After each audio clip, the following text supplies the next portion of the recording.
নামে এক গরিব চাষি ছিল। সেখানকার সব চাষিদের ক্ষেত ফসলে ভরে থাকলেও কমলের ক্ষেতে খুব কম ফসল হতো। ওই ফসল বিক্রি করে যে সামান্য টাকা পাওয়া যেত, তাতেই কমল ও তার স্ত্রী মিনু খুশি মনে দিন কাটাত। তাদের শিবা নামে একটি ছাগল ছিল, যাকে তারা নিজের সন্তানের মতো ভালোবাসত। প্রতিদিনের মতো কমল একদিন মাঠে গিয়ে দেখল ক্ষেতের অবস্থা খুব খারাপ। সে হতাশ হয়ে মনে মনে বলল, আজ আমার ক্ষেতে একটুও জল নেই, এভাবে কি চাষ করা যায়?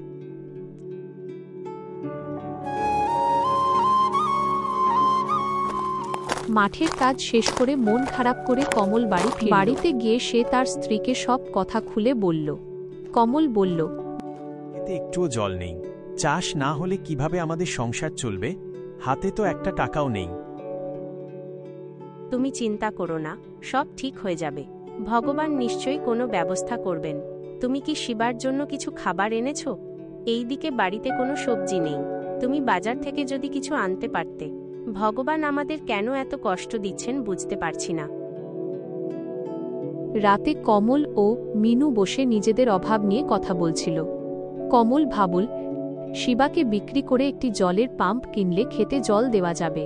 কিন্তু সে মিনুকে বলতে পারছিল না, কারণ মিনু শিবাকে খুব ভালোবাসে। পরের দিন সকালে কমল বনের দিকে চলে গেল।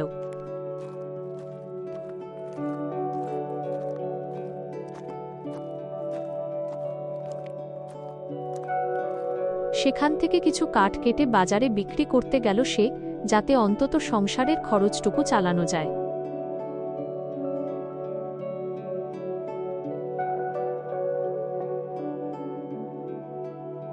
কাঠের দাম আমাদের না পেয়ে কপালটা কমল এতটাই একদম খারাপ যে ভেঙে পড়ল। কাঠেরও সঠিক দামটুকু পেলাম না।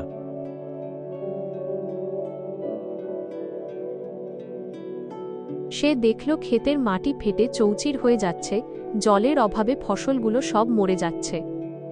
রাতে মিনু যখন শিবাকে খাওয়াচ্ছিল, কমল আর চুপ থাকতে পারল আমার না। কথা শোনো, এভাবে হাত পা গুটিয়ে বসে থাকলে আমরা দুজনেই না খেয়ে মরব। আমি ঠিক করেছি কাল সকালেই শিবাকে বাজারে নিয়ে যাব। ওকে বিক্রি করলে যে টাকা পাবো তা দিয়ে একটা ছোট পাম্প কিনব। খেতে জল দিলে আবার ফসল হবে, আমাদের অভাব ঘুচবে। না গো, ও আমাদের সন্তানের মতো, ওকে ছাড়া আমি থাকতে পারবো না। তুমি অন্য কোনো উপায় দেখো। উপায় আর নেই মিনু। আজ কাঠ বিক্রি করতে গিয়ে দেখলাম চারদিকে হাহাকার। তুমি মন শক্ত করো, শিবাকে বাঁচিয়ে রাখতে গেলে আমাদেরই তো আগে বেঁচে থাকতে হবে। পরের দিন সকালে ভারী মন নিয়ে কমল শিবাকে নিয়ে বাজারের দিকে রওনা দিল। শিবাও যেন বুঝতে পারছিল কিছু একটা হতে চলেছে। সে বারবার কমলের গায়ের সাথে মুখ ঘষছিল, কিন্তু বাজারের কাছাকাছি পৌঁছাতেই হঠাৎ আকাশ কালো করে মেঘ জমতে শুরু করল। কিছুক্ষণের মধ্যেই অঝোরে বৃষ্টি নামল, এমন বৃষ্টি যা গত কয়েক বছরে গোবিন্দনগর গ্রামে হয়নি। কমল শিবাকে জড়িয়ে ধরে গাছের নিচে দাঁড়িয়ে রইল। সে দেখল বৃষ্টির জলে চারদিকের শুকনো মাটি ভিজে সতেজ হয়ে উঠছে।